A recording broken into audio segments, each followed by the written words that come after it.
Assalamualaikum warahmatullahi wabarakatuh. Hello, Mr. Irvanu. My name is Rangga Bagaskara, and I want to present a little about my research on nuclear energy. First of all, did you know that if we continue using coal-fired power plant, in the near future there will be 300 billion tons of carbon dioxide emission produced by them alone? Sounds scary, right? But fear not, for our savior is here, the nuclear energy. But is it? The topic that I will bring today is nuclear energy, a prodigy or tragedy. Nuclear energy must be the most problematic energy source today. Based on this energy neutral state that is powerful and unstable, a lot of mixed opinions about nuclear energy on this community. These are some of the opinions that I gathered from the community. In the positive side, it can cut carbon emissions. Future technologies can handle it, a chance to fix the world energy problem. But on the other side, it leaves radioactive waste. There are too many risks to even think about it. Nuclear weapons will be more accessible. Meanwhile, most of these opinions are true. We need to seek and compare about the effects nuclear energy brings. There is a lot to mention and discuss in this field. Because of the nature of quantum physics, that is still unknown to humanity. In this presentation, I will highlight some of the most notable effects and some insights from my perspective. Next, first of all, what is nuclear power? Nuclear power is a power that generates from a nuclear reaction, such as fission, fusion, and decay from an atomic nuclear. These powers can be produced by, first, mass defect caused by fission reaction based on Einstein's popular equation, energy equals mass times light squared. Second, energy released from nuclear binding energy. And the third, energy made by fusion reaction based on the time and the volume of the reaction. Nuclear power plants takes the advantages of raw energy produced by this reaction to heat up gallons and gallons of water and using its water vapor to move turbines and produces the electricity. These reactions make a huge energy release. As an example, energy produced by 10 grams of uranium isotope 235 are equal to 1 ton of coal, or even 149 gallons of fuel oil. Next, now let's compare nuclear and carbon energy. Nuclear and carbon fuels are is the two biggest world's power supply, while nuclear power plants are much fewer than the carbon power plants. This indicates the potential of nuclear power as strong as a strong candidate for modern power source, as it's making few carbon emissions and generating more energy than its counterpart. Nuclear power reactors do not produce direct carbon dioxide emission. Unlike fossil fuel-fired power plants, nuclear reactors do not produce air pollution or carbon dioxide while operating it.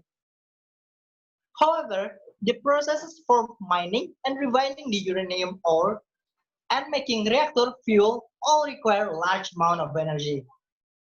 From this data, it proves that nuclear fuels are generating more energy, produces less carbon emission, and the biggest non-carbon energy distributor in the world.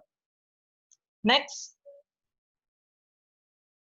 so it doesn't mean nuclear fuel is a feasible power source that can be implemented everywhere. Its radioactive danger and high maintenance power plants need a full commitment from the government to take care of it. The most notable negative effect of the nuclear power plants are nuclear meltdown and nuclear waste. Some tragedy caused by nuclear power are already done. The most famous tragedy among all are the Chernobyl disaster and the Fukushima Daiichi nuclear disaster. These horrible cataclysms are the true form of what nuclear power can be when not properly treated. A nuclear meltdown is when nuclear reactor core is not cooled perfectly and causing a chain reaction that makes the whole power plant explodes. And while not causing too much carbon emission, nuclear fuel leaves a more threatening waste than nuclear waste. Nuclear waste is a type of hazardous waste that contains radioactive material. Most of uranium isotope 235 fission products are technetium isotope 99 and iodine isotope 129. Its half-life begins at 220,000 years until 15 million years. In other terms, this waste will be radioactive for a very, very, very long time, astronomically scale. These wastes are so toxic for living organisms and can be causing some health problems.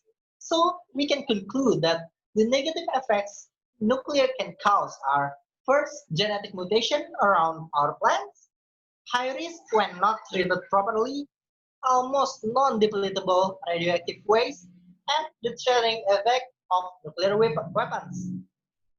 Because one way of depleting radioactive waste is to make a nuclear weapon out of it.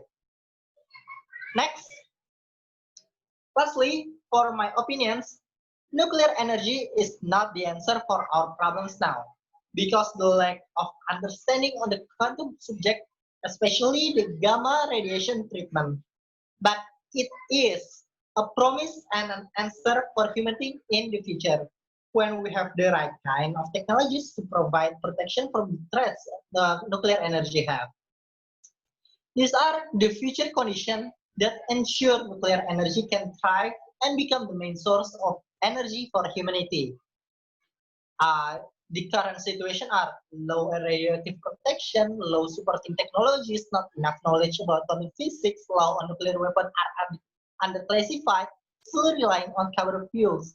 But the future condition there are genetic engineering, better technologies for maintenance and automation, better quantum knowledge to absorb gamma radiation, trillion conflict nations, and updated rules by United Nations. And lastly, nuclear and solar energy will be available. Well, that's all from my presentation. Thank you for listening and your attention. Any feedback with the topic are welcome. Thank you.